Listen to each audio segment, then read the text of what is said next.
Bismillahirrahmanirrahim. Assalamualaikum warahmatullahi wabarakatuh. Alhamdulillah, jumpa lagi dengan saya di channel YouTube Maisha Al-Fatih. Teman-teman semua, akhirnya Mama Ghufron Al-Bantani meminta maaf secara resmi, teman-teman. Saya dari Pondok Pesantren Unik Nusantara Pancasila mohon maaf yang sebesar-besarnya. Dengan semakin viralnya Ghufron Al-Bantani ini, dengan semakin banyaknya YouTuber-YouTuber yang mengangkat penyimpangan dan kesesatan dari Ghufron Al-Bantani, sampai Majelis Ulama Indonesia pun juga sudah mengeluarkan pernyataan secara resmi bahwa Ghufron Al-Bantani ini sesat. TV One, bahkan TV One sampai sekarang, teman-teman, TV One masih memperdebatkan tentang Ghufron Al-Bantani ini. Hingga akhirnya, teman-teman, Ghufron Al-Bantani ini secara resmi meminta maaf ke publik, teman-teman. Namun, ada yang aneh, teman-teman. Ada yang aneh dari pernyataan permintaan maaf dari Ghufron Al-Bantani ini. Oke, sebelum kita lanjutkan videonya, bagi teman-teman yang belum subscribe channel YouTube ini, silahkan diklik tombol subscribe-nya dan jangan lupa aktifkan tanda loncengnya agar teman-teman semua mendapatkan notifikasi video-video terbaru dari channel YouTube ini.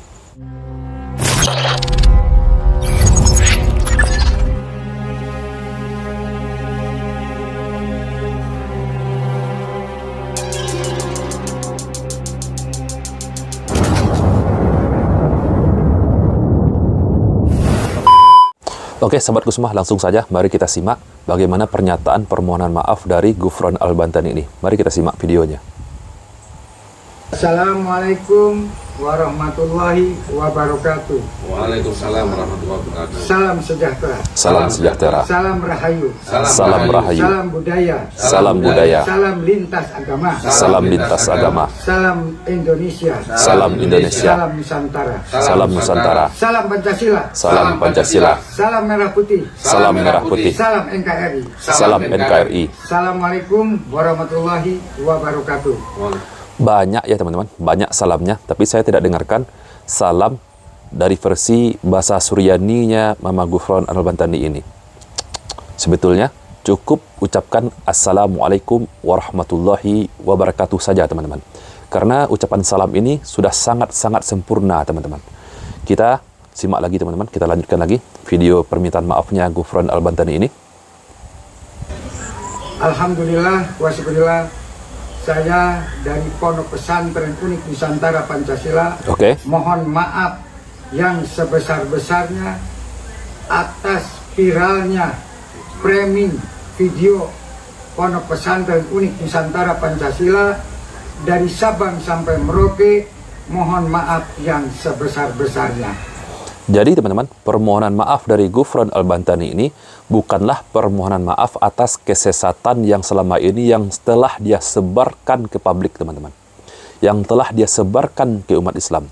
Tapi permohonan maaf dari Ghufron Al-Bantani ini karena dia menganggap banyak di luar sana oknum-oknum yang tidak bertanggung jawab yang sudah memfitnah dirinya. Memframing, teman-teman.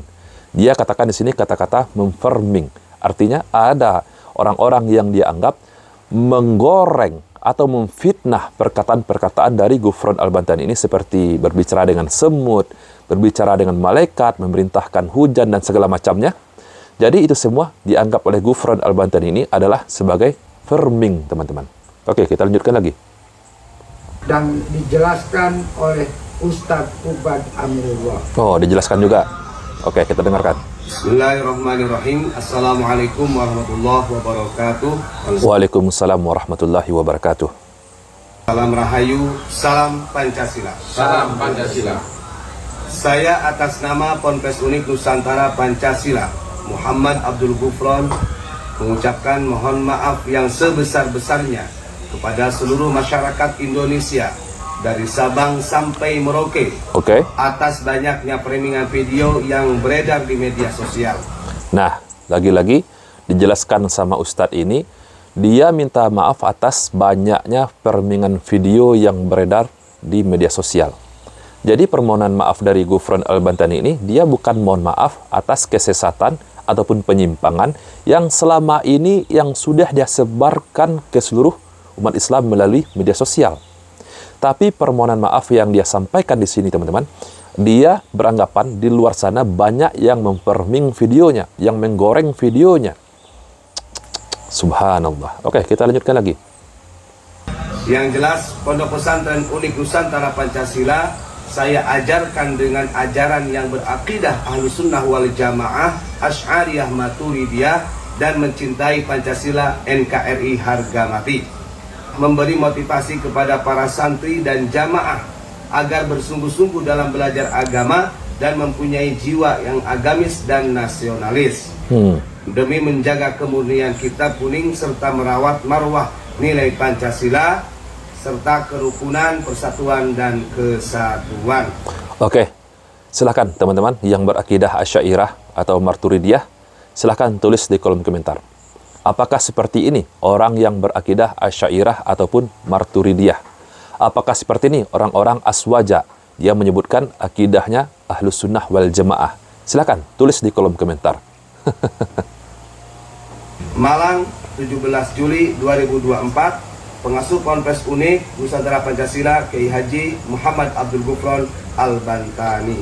Jadi, apakah selama ini yang viral di media sosial, seperti dia berbicara dengan semut, seperti dia mampu berbicara dengan malaikat, mampu memerintahkan hujan, atau mampu berbicara dengan Nabi Adam alaihissalam, mampu berkomunikasi dengan Nabi Khidir, dan dengan segala macamnya, apakah itu firmingan dari media? Hah? Coba kita simak, teman-teman. Coba kita simak contoh video ini. Saya tidak akan menambahkan narasinya ataupun menguranginya. Saya akan dengarkan dan saya hanya diam. Tidak akan saya tambah-tambahkan ataupun saya kurang-kurangi. Mari kita dengarkan. Apakah saya memfirmingnya? Mari kita simak. Jangan main-main sekarang sama saya sekarang.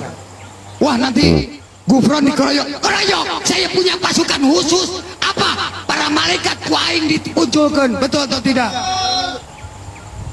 Nah, saya tidak tambah-tambahkan dan saya tidak kurangi. Tadi dia menyampaikan, jangan main-main dengan saya, dengan Gufron, katanya. Meskipun saya dikeroyok, katanya, saya punya pasukan khusus. Siapa pasukan khususnya? Para malaikat. Jadi, para malaikat itu adalah pasukan khususnya Mama Gufron Al-Bantani.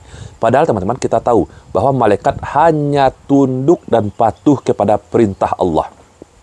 Apakah di sini saya memfirmingnya? Apakah di sini saya menggorengnya, menambah-nambahkan atau menguranginya? Subhanallah. Oke, kita lanjutkan lagi. Hah? Nggak takut saya. Bukan wani kandang. Ke depan saya mah. Nggak ada orang kulon. Jadi kere wani. Betul nggak? Nah, apakah saya memfirmingnya? Saya tidak memfirmingnya, teman-teman.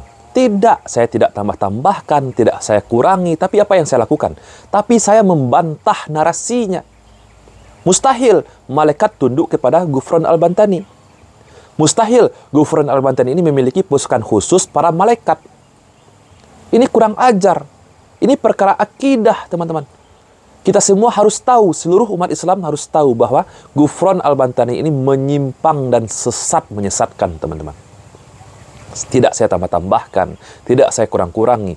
Para malaikat itu adalah makhluk suci, makhluk mulia yang hanya patuh dan tunduk terhadap perintah Allah. Tidak kepada orang-orang seperti Gufron Al-Bantani ini. Hanya patuh kepada Allah Azza wa Jal. Lalu kenapa kita bahas Gufron Al-Bantani ini di media sosial? Kenapa selama ini banyak YouTuber-YouTuber yang membahasnya? Banyak yang memviralkannya? Kalau yang berbicara itu Gufron tukang becak, atau Gufron pedagang kaki lima, itu tentu saja tidak akan dibicarakan di media sosial, teman-teman. Karena masyarakat tahu, loh, mustahil loh, dia itu kan hanya pedagang kaki lima. Gak mungkin pedagang kaki lima mampu memerintahkan para malaikat. Atau berbicara dengan semut. Tapi yang berbicara ini, teman-teman, Gufron Al-Bantani yang diulamakan, yang dianggap waliullah, yang memiliki pondok pesantren. Sebagai pengasuh pondok pesantren bahkan. Pasti ada pengikutnya, banyak pengikutnya. Ini perkara agama, ini perkara akidah. Makanya teman-teman, banyak orang-orang yang membantah pernyataan dari Gufron Al-Bantani ini. Bukan memfirmingnya. Jadi jelas ya sahabat semua, permintaan maaf dari Gufron Al-Bantani ini bukan karena selama ini dia telah menyebarkan pemahaman-pemahaman menyimpangnya ke hadapan umat Islam, ke hadapan publik. Bukan karena dia sudah menyebarkan pemahamannya, teman-teman, tapi karena banyak orang-orang yang dia anggap memfarming videonya. Subhanallah. Padahal kalau kita saksikan dari menit awal sampai menit akhir videonya, 1 jam, 40 menit. Narasinya sama, teman-teman. Untung aja ada video yang viral. Saya Bertabayun saja. ketemu langsung Pak Kiai. Saya kira nggak perlu tabayun lagi. Dia sudah mentabayunkan dirinya. Kalau kita bertabayun bertemu langsung dengan viralnya dia sudah mentabayunkan, mempublikasikan dirinya. Bukan sekedar cuplikan, langsung ada videonya. Kalau barangkali di TikTok anak cuplikan, tapi kalau video kan ada durasi sekian panjang, sekian menit, ada yang 1 jam, ada yang 8, ada yang 36 menit, 46 menit. Apa kurang yakin dengan pembicaraannya? Dia memang mengaku bahwa bisa berbicara dengan semut, bisa berkomunikasi dengan malaikat, memerintahkan hujan, bahkan dia juga mengaku bisa berinteraksi dengan Nabi Adam alaihissalam, dengan Nabi Khidir. Subhanallah, meskipun videonya tidak dipotong-potong, meskipun kita saksikan video secara utuh, memang seperti itu kenyataannya, tidak perlu di-framing. Subhanallah. Oke teman-teman semua, sebelum saya akhiri video ini, pesan saya kepada seluruh umat Islam, marilah kita semua teman-teman memperkuat ilmu agama kita, belajar tauhid yang benar, belajar ilmu akidah yang benar, mendalami ilmu syariat, agar kita teman-teman jangan mudah disesatkan oleh orang-orang seperti ini. Saya Reski Misa Putra, barakallahu fikum, assalamualaikum warahmatullahi wabarakatuh.